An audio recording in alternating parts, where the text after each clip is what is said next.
PPF physics ക്ലാസ്സിൻ്റെ മറ്റൊരു എപ്പിസോഡിലേക്ക് സ്വാഗതം. അപ്പോൾ നമ്മൾ ലാസ്റ്റ് ക്ലാസ്സിൽ പ്രൊജക്റ്റൈൽ മോഷനാണ് ഡിസ്കസ് ചെയ്തത്. അപ്പോൾ ഈ ക്ലാസ് നമ്മൾ ഡിസ്കസ് ചെയ്യാൻ വേണ്ടി ഉദ്ദേശിക്കുന്നത് uniform circular motion. Circular motion എന്ന് പറഞ്ഞാൽ കേട്ടിട്ടുണ്ടോ? ഡിഫറെൻറ്റ് ടൈപ്സ് ഓഫ് മോഷൻ നമ്മൾ പഠിച്ചിട്ടുണ്ട് അല്ലേ? ഏതൊക്കെയാ? Linear motion, wave motion, circular motion etcetera. അപ്പോൾ നമ്മളിപ്പോൾ ഡിസ്കസ് ചെയ്യാൻ പോകുന്നത് സർക്കുലാർ മോഷനാണ്. സർക്കുലാർ മോഷൻ എന്ന് പറഞ്ഞാൽ നമ്മളൊരു സർക്കുലാർ പാത്ത് ഇമാജിൻ ചെയ്യാം. Circular path. ഈ ഒരു സർക്കുലാർ പാത്തിലൂടെയാണ് ഒരു ബോഡി മൂവ് ചെയ്യുന്നതെന്ന് കരുതാം. ഇതുപോലെ ഇങ്ങനെ മൂവ് ചെയ്യുന്നു. ആ ഒരു മോഷനാണ് നമ്മൾ എന്ത് വിളിക്കുന്നത്? സർക്കുലാർ മോഷൻ എന്ന് വിളിക്കുന്നത്. The motion of an object in a circular path, that is called circular motion. ഇനി ഇത് യൂണിഫോം സർക്കുലാർ മോഷൻ എന്ന് പറഞ്ഞാൽ the motion of an object in a circular path with constant speed. ഒരേ സ്പീഡിൽ എന്ത് ചെയ്യുക? ഒരു സർക്കുലാർ പാത്തിലൂടെ ഒരു ഒബ്ജക്റ്റ് മൂവ് ചെയ്യുക. അതിനാണ് നമ്മൾ എന്ത് വിളിക്കുന്നത്? Uniform circular motion. ഇപ്പൊ ഈ ഒരു പാത്തിലൂടെ ഒരു ഒബ്ജക്റ്റ് മൂവ് ചെയ്യുന്നതായിട്ട് നമുക്ക് ഇമാജിൻ ചെയ്യാം. ഓക്കെ, അപ്പൊ ഇതിൽ ഇവിടെയാണ് ഇപ്പോൾ ഒരു ഒബ്ജക്റ്റ് ഉള്ളതെന്ന് കരുതിക്കാം. ഇവിടെയാണ് ഒബ്ജക്റ്റ് ഉള്ളത്. അങ്ങനെയാണെങ്കിൽ what is the direction of velocity of the object? ഇതുപോലെ ഇങ്ങനെയാണ് ബോഡി മൂവ് ചെയ്യുന്നത്. അപ്പൊ അതിന്റെ വെലോസിറ്റി കോൺസ്റ്റന്റ് വെലോസിറ്റി ആണ്. പക്ഷെ ഇവിടുത്തെ ഡയറക്ഷൻ എന്ന് പറഞ്ഞാൽ നമ്മൾ എന്ത് ചെയ്യേണ്ടി വരും? അതിന് ടാൻജന്റ് വരയ്ക്കേണ്ടി വരും. അപ്പൊ അതാണ് ഇവിടുത്തെ വെലോസിറ്റിയുടെ ഡയറക്ഷൻ. അപ്പൊ ഇതിങ്ങനെ മൂവ് ചെയ്ത് ഈ ഒബ്ജക്റ്റ് ഇവിടെ എത്തിയാലോ? What is velocity? Direction of the velocity.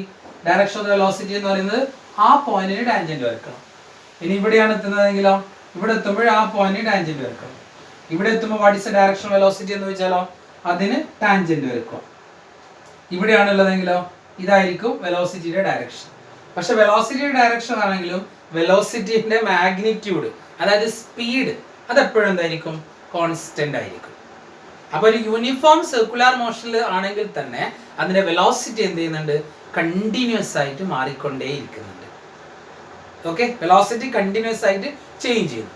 അപ്പൊ വെലോസിറ്റി കണ്ടിന്യൂസ് ആയിട്ട് ചേഞ്ച് ചെയ്യുമ്പോൾ ആ ബോഡിക്ക് എന്തുണ്ടാവും? ആക്സിലറേഷൻ ഉണ്ടാവും.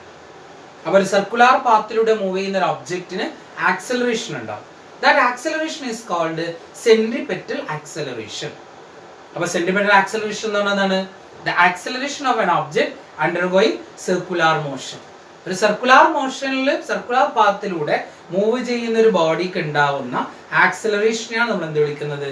സെൻട്രിപെറ്റൽ ആക്സിലറേഷൻ എന്ന് വിളിക്കുന്നത്. അപ്പോൾ നമ്മൾ ഇനി ചെയ്യാൻ വേണ്ടി പോകുന്നത് ആ സെൻട്രിപെറ്റൽ ആക്സിലറേഷന്റെ ഇക്വേഷൻ ഡിറൈവ് ചെയ്യാൻ വേണ്ടി പോകണം. അപ്പോൾ ഇക്വേഷൻ ഡിറൈവ് ചെയ്ത് നമുക്ക് അതിനെക്കുറിച്ച് എന്ത് ചെയ്യും? ഡീറ്റെയിൽ ആയിട്ട് പഠിക്കാൻ വേണ്ടി പറ്റും. ഓക്കെ,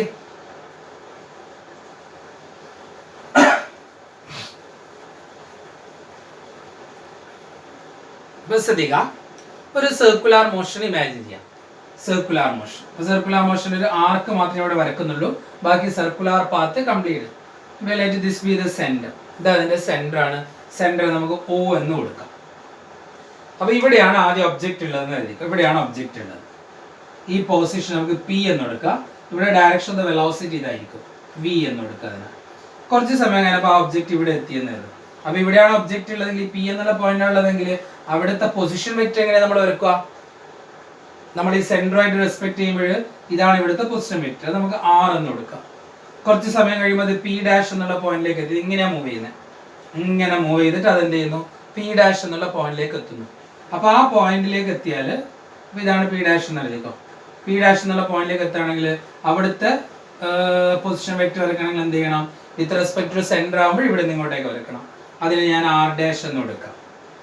ഓക്കെ, അപ്പൊ P ഡാഷ് എന്നുള്ള പൊസിഷനിൽ അതിന്റെ വെലോസിറ്റിയുടെ ഡയറക്ഷൻ ഇങ്ങോട്ടേക്ക് ആയിരിക്കും. എങ്ങനെ നമ്മൾ വെലോസിറ്റിയുടെ ഡയറക്ഷൻ വരച്ചത്? By drawing tangent. Very good. അപ്പൊ നമുക്ക് ഇവിടെ ഇങ്ങോട്ടേക്കാണ് വെലോസിറ്റി ഡയറക്ഷൻ ഉണ്ടാവുക. അത് നമുക്ക് തൽക്കാലം V ഡാഷ് എന്ന് കൊടുക്കാം. അപ്പൊ ഒബ്ജക്റ്റിന്റെ ആദ്യത്തെ പൊസിഷൻ ഏതായിരുന്നു? P ആയിരുന്നു. കുറച്ച് സമയം ഇങ്ങനെ പൊസിഷൻ എന്തായി? P ഡാഷ് ആയി. പൊസിഷൻ വെക്ടർ R എന്ന് R ഡാഷിലേക്കായി. അപ്പൊ നമുക്ക് ആ ഡിസ്പ്ലേസ്മെന്റ് വെക്ടർ നോക്കാം. അപ്പൊ ഇവിടെ നിന്ന് ഇവിടത്തേക്കാണ് അത് പോയത്. അപ്പൊ here this B the displacement vector. ഞാൻ ഈ ചേഞ്ച് ഇൻ വെലോസിറ്റി നോക്കാണ്. അപ്പൊ ചേഞ്ച് ഇൻ വെലോസിറ്റി വരക്കാൻ വേണ്ടി ഞാൻ ഇവിടെ ഇങ്ങനെ രണ്ട് വെക്ടർ വരക്കാം. ഈ V യും V ഡാഷും ഇങ്ങനെ വരക്കാം. ഇവിടെ V യുടെ ഡയറക്ഷൻ ഇങ്ങോട്ടേക്കാണ്. ഇതാണ് ഇവിടെ V എന്ന് പറയുന്നത്. V ഡാഷിന്റെ ഡയറക്ഷൻ ഇങ്ങോട്ടുള്ളത്. ഇങ്ങോട്ടേക്കാണ് V ഡാഷിന്റെ ഡയറക്ഷൻ ഉള്ളത്. അപ്പൊ ആ ഡയറക്ഷനിലേക്ക് V ഡാഷ് വെച്ചു. ഇത് V ഡാഷ്. അങ്ങനെയാണ് നമ്മൾ ലോ ഓഫ് വെക്റ്റർ അഡിഷൻ പ്രകാരം പഠിച്ചിട്ടുണ്ട്. This B the change in velocity. ഇതായിരിക്കും ചേഞ്ച് ഇൻ വെലോസിറ്റി ഉണ്ടാവുക. പഠിച്ച് ഓർക്കുന്നുണ്ടോ നിങ്ങൾ? ഈ ചാപ്റ്ററിൽ തന്നെ നമ്മുടെ ലോ ഓഫ് വെക്റ്റർ അഡിഷൻ പ്രകാരം അപ്പോൾ ഇതും ഇത് ഒരു ഡയറക്ഷൻ, ഇതൊരു ഡയറക്ഷൻ. ഇത് രണ്ടും കൂടെ ആഡ് ചെയ്താൽ ഇതിന്റെ ഡിഫറൻസ് ആണ് ഇത്. ഇത് രണ്ടും കൂടെ ആഡ് ചെയ്താണ് ഇത് വരുന്നത്. അതായത് ഇങ്ങനെയാണ് വരുന്നത്. ഇത് v plus delta v is equal എന്ത് വരണം? വി ഡാഷ് എന്ന് വരണം. അപ്പൊ വിനെ അങ്ങോട്ട് കൊണ്ട് എന്ത് വരും? Delta v equal v minus v dash, v dash minus v എന്ന് കിട്ടും. ഓക്കെ. അപ്പൊ ഇവിടെ നമുക്ക് ഈ ഒരു വെക്ടർ ഇപ്പൊ ഞാൻ കൺസിഡർ ചെയ്ത് നോക്കുക. ഇങ്ങനെയുള്ള ഒരു സർക്കുലാർ പാത്ത്, ഇതാണ് ഇപ്പൊ സർക്കുലാർ പാത്ത്. ഞാൻ കംപ്ലീറ്റ് വരച്ചിട്ടില്ല എന്നേ ഉള്ളൂ. ഇതാണ് ഇപ്പൊ സർക്കുലാർ പാത്ത്. ഈ ഒരു സർക്കുലാർ പാത്തിലൂടെയാണ് എന്ത് ചെയ്തത്? ഒരു ഒബ്ജക്റ്റ് മൂവ് ചെയ്യുന്നത്. അപ്പൊ ആദ്യത്തെ ടൈമിൽ അത് പി എന്നുള്ള പൊസിഷനിലായിരുന്നു ഉണ്ടായിരുന്നത്. ആഫ്റ്റർ സം ടൈം അവന്റെ പൊസിഷൻ എവിടെയായി? പി ഡാഷ് എന്നുള്ള പൊസിഷനിലേക്ക് എത്തി. അപ്പൊ പി എന്നുള്ള പൊസിഷനിലാകുമ്പോൾ ആർ എന്നുള്ളതാണ് ഇതിന്റെ പൊസിഷൻ വെക്ടർ. പി ഡാഷ് എന്നുള്ള പൊസിഷനിലാകുമ്പോഴോ ആർ ഡാഷ് എന്നുള്ളതാണ് അതിന്റെ പൊസിഷൻ വെക്ടർ. അപ്പൊ ഇവ ഇതിന്റെ ഡിസ്പ്ലേസ്മെന്റ് എന്ന് പറയുന്നത് ഇതാണ് ഡിസ്പ്ലേസ്മെന്റ് വെക്ടർ. ഇനി വിയുടെയും വി ഡാഷിന്റെയും ഡയറക്ഷൻ ഒന്ന് മാറ്റി വരച്ച് നോക്കി. ഇതാണ് velocity v, this is a direction of v dash. അങ്ങനെ വരുമ്പോൾ this is a direction of change in velocity. അപ്പൊ അതിൽ നിങ്ങൾക്ക് കാണാം ചേഞ്ച് ഇൻ വെലോസിറ്റി എങ്ങോട്ടേക്കാണ് ഉള്ളത്? Towards the centre of the circular path. അപ്പൊ അതിൽ നമുക്ക് എന്ത് മനസ്സിലാവും? ചേഞ്ച് ഇൻ വെലോസിറ്റിയുടെ ഡയറക്ഷനാണ് ആക്സലറേഷൻ ഉണ്ടാവുക. കാരണം ആക്സലറേഷൻ എന്ന് പറയുന്നത് acceleration is equal to delta V divided by delta t ആണ്. ഇപ്പൊ ഡെൽറ്റ ടി ടൈം കൊണ്ടാണ് ഇയാള് പിന്ന് പി ഡാഷിലേക്ക് എത്തിയതെങ്കിൽ റേറ്റ് ഓഫ് ചേഞ്ച് ഓഫ് വെലോസിറ്റിക്ക് എന്ത് വിളിക്കുന്നത്? ആക്സലറേഷൻ എന്ന് വിളിക്കുന്നത്. അത് ഇൻസ്റ്റന്റേനിയസ് ആക്സലറേഷൻ ആകുമ്പോൾ നമ്മൾ എന്ത് ചെയ്യണം? അതിന് ലിമിറ്റ് അപ്ലൈ ചെയ്യണം. Limit delta T tends to 0 എന്തെടുക്കുക? Delta V divided by delta T എന്ന് എടുക്കുക. അതാണ് എന്തെന്ന് വരുന്നത്? ഇൻസ്റ്റന്റേനിയസ് ആക്സലറേഷൻ വരുന്നത്. അപ്പൊ ഇതിന്റെ ഡയറക്ഷൻ എന്ന് പറയുന്നത് എങ്ങോട്ടേക്ക് വരിക? ചേഞ്ച് ഇൻ വെലോസിറ്റിയുടെ ഡയറക്ഷൻ ആണ്. ചേഞ്ച് ഇൻ വെലോസിറ്റിയുടെ ഡയറക്ഷൻ എങ്ങോട്ടാ? Here towards the centre. So the centripetal acceleration is towards the centre. What is centripetal acceleration എന്ന് വെച്ചാൽ നമ്മൾ പറയേണ്ടത് is the acceleration experienced by an object when it is moving in a circular path and it is directed towards the center of the circular path. സെന്ററിലേക്കാണ്, circular പാത്തിന്റെ സെന്ററിലേക്കാണ് എന്തുണ്ടാവുക? Centripetal acceleration ഉണ്ടാവുന്നത്. അപ്പൊ അതുപോലെ തന്നെ ഈ വെലോസിറ്റി കണ്ടിന്യൂസ് ആയിട്ട് ചേഞ്ച് ചെയ്യുന്നതുകൊണ്ട് ആക്സലറേഷൻ എന്ത് ചെയ്യും? കണ്ടിന്യൂസ് ആയിട്ട് ചേഞ്ച് ചെയ്യും. കാരണം വെലോസിറ്റി ഡയറക്ഷൻ കണ്ടിന്യൂസ് ആയിട്ട് ചേഞ്ച് ചെയ്യുന്നുണ്ട്. So its direction also changes continuously. So the acceleration is not a constant vector. Acceleration ഇവിടെ എന്തല്ല? ഒരു കോൺസ്റ്റന്റ് വെക്റ്റർ അല്ല. അപ്പൊ ഞാൻ ഇതിന്റെ ഇക്വേഷൻ ഡിറൈവ് ചെയ്യാൻ വേണ്ടി പോകണം. ഇവിടെ നിങ്ങൾ ഒരു ട്രയാങ്കിൾ കാണുന്നുണ്ടാവും. ഒ പി പി ഡാഷ് എന്നുള്ള ട്രയാങ്കിൾ. പിക്ക് പെർപെൻഡിക്കുലർ വരച്ചാണ് വി, പി ഡാഷിന് പെർപെൻഡിക്കുലർ വരച്ചാണ് വി ഡാഷ്. ഈ ഒരു ട്രയാങ്കിൾ ഉണ്ടാവും. വിയും വി ഡാഷും ഞാൻ എടുത്ത് വരച്ചേക്കുന്നത്. അപ്പൊ ഈ രണ്ട് ട്രയാങ്കിൾ നമ്മൾ നോക്കിയാൽ നമുക്ക് മനസ്സിലാവും these two triangles are similar. Similar ട്രയാങ്കിൾസിന്റെ കണ്ടീഷൻ നിങ്ങൾ മാത്സിൽ ഓൾറെഡി പഠിച്ചിട്ടുള്ളതാണ്. അത് സിമിലർ ആവാൻ നമുക്ക് എങ്ങനെ എഴുതാൻ പറ്റും? These two triangles are similar, therefore delta v by v is equal to എന്താണ്? നമുക്ക് delta r by r ആയിരിക്കും. സൈഡ്സിന്റെ റേഷ്യോസ് എന്തായിരിക്കണം? ഈക്വൽ ആയിരിക്കണം. അപ്പൊ ഞാൻ ഇവിടെ delta v is equal to എന്താ വരിക? delta v by v is equal to delta r by r. So delta v equal എന്ത് വരും? delta v കാണാൻ എന്ത് ചെയ്താൽ മതി? v നെ ഇപ്പുറത്തെ സൈഡിലേക്ക് കൊണ്ടുപോയാൽ മതിയല്ലോ. അപ്പോൾ എന്താ ഇവിടെ വരിക? delta r divide by r into v എന്ന് കിട്ടും. ഈ ഡെൽറ്റ വിയുടെ വാല്യൂ ഞാൻ ഇവിടെ സബ്സ്റ്റിറ്റ്യൂട്ട് ചെയ്യാൻ പോവാണ്. ഡെൽറ്റ വി സികൾ എന്നിട്ട് delta R by r into v എന്ന് കിട്ടി. ഇതിവിടെ ഞാൻ സബ്സ്റ്റിറ്റ്യൂട്ട് ചെയ്താൽ acceleration a is equal to limit delta T tends to 0. Delta T tends 0 എന്ന് പറഞ്ഞാൽ അത്രയും ചെറിയ ടൈം ഇന്റർവെൽ ആയിരിക്കണം. വലിയ ടൈം ഇന്റർവെൽ എടുത്താൽ നമുക്ക് ആവറേജ് ആക്സലറേഷൻ ആണ് കിട്ടുക. ഇൻസ്റ്റന്റേനിയസ് ആക്സലറേഷൻ കിട്ടണം എന്ത് ചെയ്യണം? സ്മോൾ ടൈം ഇന്റർവെൽ ആയിരിക്കണം വേണ്ടത്. അപ്പൊ എന്ത് ചെയ്യാം? നമുക്ക് ഡെൽറ്റ വിക്ക് ഈ വാല്യൂ ഞാൻ കൊടുക്കാൻ പോണേ. Delta r into v divide by r കൊടുത്തു. പിന്നെ ഇവിടെ ആരാ ബാക്കിയുള്ളത്? ഡിവൈഡഡ് ബൈ ഡെൽറ്റ ടി ആണ് ബാക്കിയുള്ളത്. അപ്പൊ ഡെൽറ്റ ടിയുടെ കൂടെ ഡെൽറ്റ ആർ ആണ്. നമുക്ക് ഈ വിയും ആറും ഔട്ട് സൈഡിലേക്ക് എടുക്കാം. സോ ദാറ്റ് ഇസ് ഈക്വൽ എന്താ? വി ബൈ ആർ ഇൻറ്റു ബാക്കി എന്താ ഇവിടെ ഉള്ള limit delta T tends to 0. പിന്നെ ബാക്കി എന്താ വരുന്നത്? Delta r divided by delta t എന്നാണ് പിന്നെ അവിടെ ബാക്കിയുള്ളത്. ശരിയല്ലേ? അതായത് ഈ ഇക്വേഷൻ നമ്മളിപ്പോൾ ഇത്രേ ചെയ്തിട്ടുള്ളൂ. ഇതാണ് acceleration equation. We have already learn that. പിന്നെ എന്താ ചെയ്തതില്? Here these two triangles are similar. ഈ രണ്ട് ട്രയാങ്കിൾ എന്താണ്? സിമിലർ ട്രയാങ്കിൾസ് ആണ്. സോ നമ്മൾ എന്ത് ചെയ്യാം, ഡെൽറ്റ വി ബൈ ഇത് for delta V by V സിക്കൽ delta R by R. Then ഈ ഇക്വേഷനിലെ ഡെൽറ്റ വി നമ്മൾ കണ്ടുപിടിച്ചു. വിയെ ഇപ്പുറത്തെ സൈഡിലേക്ക് കൊണ്ടുപോയി. ഇപ്പുറത്തെ സൈഡിലേക്ക് കൊണ്ടുപോകുമ്പോൾ ഡിനോമിനേറ്ററിലുള്ള വി എങ്ങോട്ട് പോകും, ന്യൂമറേറ്ററിലേക്ക് പോകും. ദെൻ ഈ വിയുടെ ഡെൽറ്റ വിയുടെ വാല്യൂ ആക്സലറേഷൻ ഇക്വേഷനിലേക്ക് സബ്സ്റ്റിറ്റ്യൂട്ട് ചെയ്തു. സബ്സ്റ്റിറ്റ്യൂട്ട് ചെയ്യുമ്പോൾ limit delta T tends to 0 delta v എന്നുള്ള ഇതാണ് ഇവിടെ ഡെൽറ്റ വി. ഡെൽറ്റ വി എന്നുള്ള വാല്യൂ ഇവിടെ ഇതാണ് ഇപ്പോൾ ഡെൽറ്റ വി. അപ്പൊ ഈ ഡെൽറ്റ വിക്ക് പകരമായി നമ്മൾ എന്താ സബ്സ്റ്റിറ്റ്യൂട്ട് ചെയ്യുന്നത്, delta R by r into v എന്നാ കൊടുക്കുന്നത്. Delta R by r into v എന്ന് കൊടുത്തു, ഇത് കൊടുത്തു. പിന്നെ അവിടെ ഡിനോമിനേറ്ററിൽ ആര് ബാക്കിയുണ്ട്, ഡെൽറ്റ ടി എന്നുള്ളത് ബാക്കിയുണ്ട്. ദെൻ ഇവിടെ വി എന്നുള്ളതിന്റെ വാല്യൂ ആർ എന്താണ്, കോൺസ്റ്റന്റ് ആണ്. വി സ്പീഡ് ആണ്, ആർ റേഡിയസ് ആണ്. അതെന്ത് ചെയ്യുന്നില്ല, ചേഞ്ച് ചെയ്യുന്നില്ല. അപ്പൊ അത് രണ്ടും ഔട്ട് സൈഡിലേക്ക് എടുത്താൽ വി ബൈ ആറിന്റെ limit delta T tends to 0 delta R by delta T എന്ന് കിട്ടി. ഇനി നിങ്ങൾ കാണാൻ വേണ്ടി പോകുന്നത് ഈ ഇക്വേഷൻ കണ്ട, limit delta T tends to 0 delta R by delta T. ഇത് നിങ്ങൾ ഫസ്റ്റ് ലെസണിൽ പഠിച്ചാണ്. Motion in a straight line എന്ന ലെസണിൽ നമ്മൾ പഠിച്ചാണ്. ഇത് എന്തിന്റെ ഇക്വേഷൻ ആണ്, yes very good, equation of instantaneous velocity. Good. അപ്പൊ ഇതിനെ വരെ നമ്മൾ എന്ത് ചെയ്യുന്നു, വി എന്ന് അതിന്റെ മാഗ്നിറ്റ്യൂഡ് ആണ് ഇവിടെ വരുന്നത്. അപ്പൊ അതിനെ നമ്മൾ വി എന്ന് സബ്സ്റ്റിറ്റ്യൂട്ട് ചെയ്യും. അപ്പൊ വി എന്ന് സബ്സ്റ്റിറ്റ്യൂട്ട് ചെയ്യുമ്പോൾ എന്താ ഇവിടെ വരാം, ഓൾറെഡി ഇവിടെ വി ഒരു വി ഇവിടെ ഉണ്ട്. പിന്നെ ഇതിന് പകരം കൂടെ എന്ത് ചെയ്യുക, വിയും കൂടെ കൊടുക്കുക. അപ്പൊ വി ഇൻറ്റു വി എന്നാ, വി ഇൻറ്റു വി എന്താണ്, വി സ്ക്വയർ എന്നാ. ഡിവൈഡഡ് ബൈ ഇവിടെ ഒരു ബാക്കിയുണ്ട്, ഡിവൈഡ് ബൈ ആർ ഉണ്ട്. So the equation of centripetal acceleration, centripetal acceleration is equal to എന്താ കിട്ടും നമുക്ക്, v square divided by r എന്ന് കിട്ടും. This is equation of centripetal acceleration. Is it a constant vector? No, it's not a constant vector. Why? Because its direction changes continuously. അല്ലേ, direction continuous ആയിട്ട് change ചെയ്യും. കാരണം ഇവിടെ centre എന്ന് പറയുമ്പോൾ നമ്മൾ സർക്കുലർ പാത്ത് ഇമാജിൻ ചെയ്യാം. ഈ പോയിന്റിൽ സെന്റർ എന്ന് പറഞ്ഞാൽ എങ്ങോട്ടേക്കാണ്, ഇങ്ങോട്ടേക്കാണ്.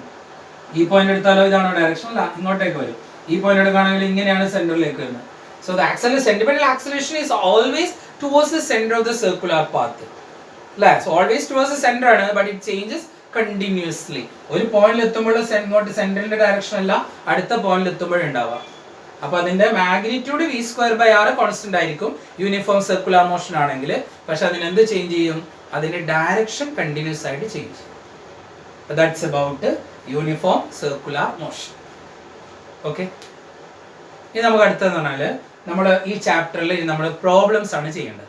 നമുക്ക് എന്ത് ചെയ്യാം, പ്രൊജക്ടൈൽ മോഷൻ എന്നുള്ളതിൽ ഒരു പ്രോബ്ലവും അതുപോലെ യൂണിഫോം സർക്കുലർ മോഷനിലുള്ള ഒരു പ്രോബ്ലവും നമുക്ക് ചെയ്യാം. ഓക്കെ, ഒന്നാമത്തെ പ്രോബ്ലത്തിലേക്ക് പോവാം. A cricket ball is thrown at a speed of 28 meter per second in a direction 30 degree above the horizontal. Calculate maximum height, time of flight and horizontal range. Question once again. A cricket ball is thrown at a speed of 28 meter per second in a direction 30 degree above the horizontal. Calculate the maximum height, time of flight and horizontal range. അപ്പോൾ നമുക്ക് ആ question വായിച്ചിട്ട് തന്ന data എന്താണെന്ന് എടുത്തെഴുതാം. തുടങ്ങല്ലേ, നിങ്ങൾ എൻ്റെ കൂടെ ചെയ്ത് നോക്കണം. ഓക്കെ, അപ്പോൾ എന്താണ്, cricket ball is thrown at a speed of 28 metre per second. 28 metre per സെക്കൻഡിലാണ് എഴുതുന്നത് തന്നിട്ടുള്ളത്. അപ്പോൾ ഉടനെ നമ്മൾ എന്ത് വേണം, ഗിവൺ എന്ന് പറഞ്ഞിട്ട് തന്ന വാല്യൂസ്. ഹൊറിസോൺ എന്ന് തന്നേക്കുന്നത് സ്പീഡ് യു കൊണ്ടാണ് നമ്മൾ എന്ത് ചെയ്ത് റെപ്രസെന്റ് ചെയ്ത്. Speed is equal to 28 metre per second. പിന്നെ അടുത്തത് തന്നേക്കുന്നത് in a direction of 30 degree above the horizontal. അപ്പോൾ ഹൊറിസോണ്ടലിൽ നിന്ന് 30 ഡിഗ്രി എബവ് ആണ്. അപ്പോൾ തീറ്റ ഈസ് ഈക്വൽ എത്ര തന്നേക്കുന്നത്, 30 ഡിഗ്രി എന്ന് തന്നിട്ടുണ്ട്. അതായത് ഇങ്ങനെ പറഞ്ഞേക്കുന്നത്, ഇങ്ങനെയുള്ളതിന് ഇങ്ങനെയാണ് അറിയുന്നത്. ഈ ആംഗിൾ എത്രയാണ്, 30 ഡിഗ്രി ആണ്. ഇതാണ് സ്പീഡ് യു ഈസ് ഈക്വൽ എത്ര തന്നത്, 28 മീറ്റർ പെർ സെക്കൻഡ് എന്ന് തന്നു. അപ്പോൾ അതെങ്ങനെ പോവാം, നമ്മൾ ലാസ്റ്റ് ക്ലാസ് പഠിച്ചത് ഇതേപോലെ ആയിരിക്കും അത് പോവാം. ദെൻ ഇവിടെ ആക്സലറേഷൻ ഡ്യൂ ടു ഗ്രാവിറ്റിന്റെ വാല്യൂ നമുക്കറിയാം. Acceleration due to gravity is equal എത്രയാണ്, 9.8 മീറ്റർ പെർ സെക്കൻഡ് സ്ക്വയർ ആണ്. അപ്പോൾ തന്ന വാല്യൂസ് എഴുതി. ഇനി ചോദിച്ചത് എന്താണെന്ന് നോക്കാം. Calculate maximum height. അപ്പോൾ ഉടനെ നമ്മൾ എന്താ എഴുതേണ്ടത്, മാക്സിമം ഹൈറ്റ് കണ്ടുപിടിക്കാനുള്ള ഇക്വേഷൻ. എന്താ ഇക്വേഷൻ ഓർക്കുന്നുണ്ടോ, maximum height is equal to, yes good, u square sine square theta divided by 2g. Maximum height h is equal to u square sine square theta divided by 2g. Value എഴുതാം. Values എന്താ? U is equal എത്ര തന്നേക്കുന്നത്? 28 square into sine square theta. Sine theta is equal എത്ര? 30 ആണ്. അപ്പൊ sign square തീറ്റ എന്ന് പറയുമ്പോൾ sign 30 കണ്ടിട്ട് ആ വാല്യൂവിന് സ്ക്വയർ ചെയ്താൽ മതി. Divided by 2g, 2 into 9.8. Okay, അപ്പൊ 28ന്റെ സ്ക്വയർ എന്ന് പറയുമ്പോൾ 28 ഇൻറ്റു 28 ചെയ്ത് നോക്കുക. സൈൻ 30 എന്ന് പറയുന്നത് 1/2 ആണ്. 1/2 സ്ക്വയർ അപ്പൊ 1/4 എന്നാവും. 1/4 ഇൻറ്റു 2 ആണ് നമ്മൾ ചെയ്യുന്നത്. 1/4 ഡിവൈഡഡ് ബൈ എന്ത് ചെയ്യുക? 2 ഇൻറ്റു 9.8. അപ്പൊ നിങ്ങൾ ഇത് എന്ത് ചെയ്യണം? കാൽക്കുലേറ്റർ നിങ്ങൾക്ക് യൂസ് ചെയ്യും. സൈൻ തീറ്റ ഒക്കെ നിങ്ങൾ എന്ത് ചെയ്താൽ കാൽക്കുലേറ്ററിൽ യൂസ് ചെയ്താൽ മതി. സൈൻ സ്ക്വയർ തീറ്റ കാൽക്കുലേറ്ററിൽ ചെയ്താൽ മതിയാവും. അപ്പോൾ വാല്യൂസ് കൊടുത്തു നോക്കുമ്പോൾ that is equal to 10 metre എന്ന് നമുക്ക് ആൻസർ കിട്ടും. That is equation of maximum height. ഇനി അടുത്തെന്ന് ചോദിച്ചേക്കുന്നത് ടൈം ഓഫ് ഫ്ലൈറ്റ്. എന്താ ടൈം ഓഫ് ഫ്ലൈറ്റ് കാണാൻ equation? Time of flight is equal to good 2u sin theta by g. Time of flight is equal to 2u sin theta divided by g. അപ്പോൾ value ഇതേപോലെ തന്നെ value എന്താണ്? 2 into U എത്രയാക്കുന്നത്? 28 into sine 30. Sine 30 ഒക്കെ നിങ്ങൾ കാൽക്കുലേറ്ററിൽ sign 30 എന്ന് അടിച്ചാൽ മതി. സൈൻ 30യുടെ വാല്യൂ ഓൾറെഡി നമുക്ക് അറിയാം, 1/2 ആണ്. ഇനി അത് അറിയാത്തവർ സൈൻ 30 എന്ന് കാൽക്കുലേറ്ററിൽ എടുക്കുക. ഡിവൈഡഡ് ബൈ ജി എത്രയാ? 9.8. അപ്പൊ ഇത് നമ്മൾ ചെയ്ത് നോക്കിയാൽ നമുക്ക് 2.86 എന്ന് കിട്ടും. 2.86 സെക്കൻഡ്സ് എന്നാണ് കിട്ടുന്നത്. അത് നിങ്ങൾ വെച്ച് വർക്ക്ഔട്ട് ചെയ്ത് നോക്കണം കേട്ടോ, കാൽക്കുലേറ്റർ ഉപയോഗിച്ചിട്ട് നോക്കണം. അപ്പൊ ബി പാർട്ടായി. ഇനി സി പാർട്ട് എന്താ ചോദിച്ചേക്കുന്നത്? Maximum range. റേഞ്ച് ചോദിച്ചത് ഹൊറിസോണ്ടൽ റേഞ്ച്. ഹൊറിസോണ്ടൽ റേഞ്ച് ആണ് ഇക്വേഷൻ എന്താ? Horizontal range U square sine 2 theta divide by G. Good. അപ്പൊ U square sine 2 theta divided by G. Value എന്താ? യു എത്രയാ? 28 സ്ക്വയർ ഇൻറ്റു സൈൻ 2 തീറ്റ എന്ന് പറഞ്ഞാൽ എത്രയാ? തീറ്റ ഇസ് ഈക്വൽ 30 ആണ്. അപ്പൊ 2 ഇൻറ്റു 30 60. സൈൻ 60 ഡിവൈഡ് ബൈ എത്ര കിട്ടും? 9.8. സൈൻ 60യുടെ വാല്യൂ √3 ഡിവൈഡ് ബൈ 2 ആണ്. അത് നമ്മൾ സൈൻ 60 എന്ന് കാൽക്കുലേറ്റർ അടിച്ചു കൊടുത്താൽ മതി. ദാറ്റ് ഈസ് ഈക്വൽ ഇത് ചെയ്ത് നോക്കിയാൽ that is equal to 69.3 metre എന്ന് കിട്ടും. അപ്പോൾ വെരി സിമ്പിൾ ആണ് ഒരു ക്വസ്റ്റ്യൻ കിട്ടി നിങ്ങൾ ചെയ്യേണ്ടത്. എന്തായാലും നമുക്ക് ഇതിൽ അറിയേണ്ട ആവശ്യം എന്താണ്? ഇക്വേഷൻ അറിയണം. ഇതിലിപ്പോ ഹൊറിസോണ്ടൽ റേഞ്ചിന്റെ ഇക്വേഷൻ, സോറി മാക്സിമം ഹൈറ്റിന്റെ ഇക്വേഷൻ, ടൈം ഓഫ് ഫ്ലൈറ്റിന്റെ ഇക്വേഷൻ, അതുപോലെ ഹൊറിസോണ്ടൽ റേഞ്ചിന്റെ ഇക്വേഷൻ, ഈ 3 ഇക്വേഷൻ അറിയുന്ന കുട്ടിക്ക് വളരെ എളുപ്പത്തിൽ ചെയ്യാവുന്ന ഒരു പ്രോബ്ലം ആണ്. Maximum height is equal u square sine square theta divide by 2g. Time of flight is equal to 2u sin theta divided by g. Then the horizontal range is equal to u square sin 2 theta divided by g. Very simple. Okay. അപ്പോൾ നിങ്ങൾ എന്ത് ചെയ്ത് question മാത്രം നിങ്ങൾ നോക്കുക, എന്നിട്ട് answer സ്വന്തമായിട്ട് ചെയ്ത് നോക്കണം. ഓക്കെ, ഞാൻ അതിൻ്റെ അടുത്ത ക്വസ്റ്റ്യനിലേക്ക് പോവാം. നമ്മൾ സർക്കുലർ മോഷൻ എന്നുള്ള ഭാഗത്തുള്ള ഒരു ക്വസ്റ്റ്യൻ ആണ്. ക്വസ്റ്റ്യൻ ശ്രദ്ധിക്കാം. An insect trapped in a circular groove of radius 12 cm moves along the groove steadily and complete 7 revolutions in 100 seconds. എന്നോട് ഞാൻ വായിക്കാം. An insect trapped in a circular groove of radius 12 cm. അപ്പോൾ നമുക്ക് given value ആ സമയത്ത് തന്നെ എടുത്ത് എഴുതാം. ഗിവൺ എന്താ തന്നിരിക്കുന്നത്? Radius 12 centimetre. അതിനെ മീറ്ററിലേക്ക് കൺവേർട്ട് ചെയ്യുമ്പോൾ എന്താ കിട്ടുക? 0.12 meter. An insect trapped in a circular groove of radius 12 cm and move steadily and it complete 7 revolutions in 100 seconds. അപ്പോൾ number of revolutions 7, time taken is equal to 100. Okay. ഇനി അതിലെ question എന്താണ്? A. What is the angular speed and the linear speed of the motion? What is the angular speed? Angular speed എന്ന് ഉദ്ദേശിക്കുന്നത് angular velocity omega, and what is the linear speed? Linear speed of the motion. Then അതിന്റെ B part, is the acceleration vector a constant vector? What is its magnitude? അപ്പോൾ ആദ്യം A part ചെയ്യാം, അതിനുശേഷം B പാർട്ടിലേക്ക് പോവാം. അപ്പോൾ question ഒരിക്കൽ കൂടി വായിക്കാം. An insect trapped in a circular groove of radius 12 cm and move steadily along the groove and it makes 7 revolutions in 100 seconds. A. What is the angular speed and the linear speed? അപ്പൊ angular speed എന്ന് പറഞ്ഞാൽ നിങ്ങൾക്ക് already അറിയാം. ഇപ്പൊ ഒരു circular groove, ഇതൊരു circular groove ആണെങ്കിൽ ഒരു സെക്കൻഡിൽ എത്ര ആംഗിൾ ടേൺ ചെയ്യുന്നുണ്ട്, അതാണ് ആംഗുലാർ സ്പീഡ് എന്ന് പറഞ്ഞാൽ. It's a rate of change of angular displacement ആണ്. Rate of change of angular displacement. അപ്പൊ ആംഗുലാർ സ്പീഡ് കണ്ടുപിടിക്കാനുള്ള ഇക്വേഷൻ, അപ്പൊ നമ്മൾ ആംഗുലാർ സ്പീഡ് കണ്ടുപിടിക്കാനുള്ള ഇക്വേഷൻ എന്ന് പറഞ്ഞാൽ omega is equal to omega that is equal to 2πf എന്നൊരു ഇക്വേഷൻ, അതുപോലെ 2π ഡിവൈഡഡ് ബൈ ടൈം പീരീഡ് എന്നൊരു ഇക്വേഷൻ ഉണ്ട്. അപ്പൊ ഇവിടെ ടൈം പീരീഡ് ഗിവൺ അല്ല. ടൈം പീരീഡ് എന്ന് പറയുന്നത് ഒരു റെവല്യൂഷൻ എടുക്കുന്ന സമയത്തിനാണ് ടൈം പീരീഡ് എന്ന് പറയാം. അപ്പൊ 7 റെവല്യൂഷന് 100 സെക്കൻഡ്സ് ആണ്. അപ്പൊ ഒരു റെവല്യൂഷൻ എത്ര സെക്കൻഡ് ആയിരിക്കും? 100 ഡിവൈഡ് ബൈ 7. അപ്പൊ time period t is equal to എത്ര വരുന്നത്? t ഡിവൈഡ് ബൈ n ആയിരിക്കും. That is equal to 100 divided by 7. അപ്പൊ നമുക്ക് ഇവിടെ സബ്സ്റ്റിറ്റ്യൂട്ട് ചെയ്യാം. 2 ഇൻറ്റു പൈയുടെ വാല്യൂ എന്ന് പറഞ്ഞാൽ 3.14 ആണ്. ഡിവൈഡഡ് ബൈ t എത്ര എടുക്കുന്നത്? 100 ഡിവൈഡഡ് ബൈ 7. ക്ലിയർ അല്ലേ? ഇപ്പൊ ഒമേഗ എന്ന് പറഞ്ഞാൽ ആംഗുലാർ വെലോസിറ്റി. ആംഗുലാർ വെലോസിറ്റി ഒരു സെക്കൻഡിൽ എത്ര ആംഗുലാർ ഡിസ്പ്ലേസ്മെന്റ് കവർ ചെയ്യുന്നുണ്ട്. It is the rate of change of angular displacement.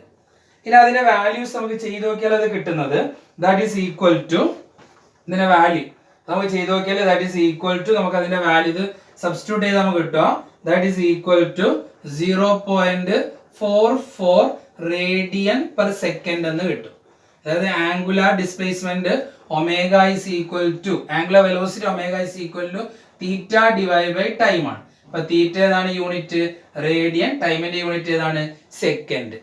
അപ്പൊ അങ്ങനെയാണ് കിട്ടുക. ഇത് നിങ്ങൾ എന്ത് ചെയ്യണം? കാൽക്കുലേറ്റർ ഉപയോഗിച്ച് നിങ്ങൾ ചെയ്ത് നോക്കണം. ചെയ്ത് നോക്കിയാൽ ഇതാണ് ആൻസർ കിട്ടുക.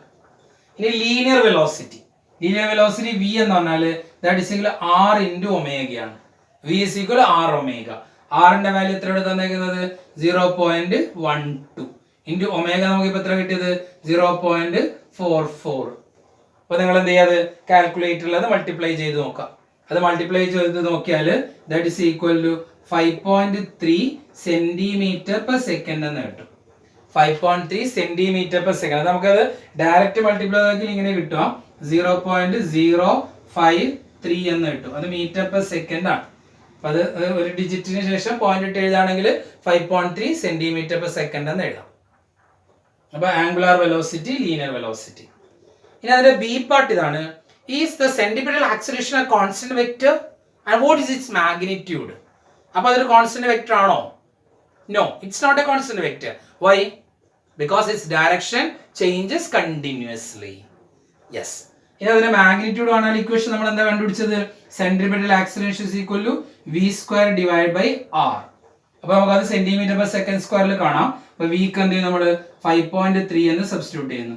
സ്ക്വയർ ഡിവൈഡ് ബൈ r സെന്റിമീറ്ററിൽ കാണുമ്പോൾ ഏതാ എടുക്കേണ്ടത്? 12 എന്നാണ് എടുക്കേണ്ടത്. അപ്പൊ ദാറ്റ് ഈസ് ഈക്വൽ ടു എങ്ങനെ കിട്ടും? 5.3 ഇൻറ്റു 5.3 ഡിവൈഡഡ് ബൈ 12.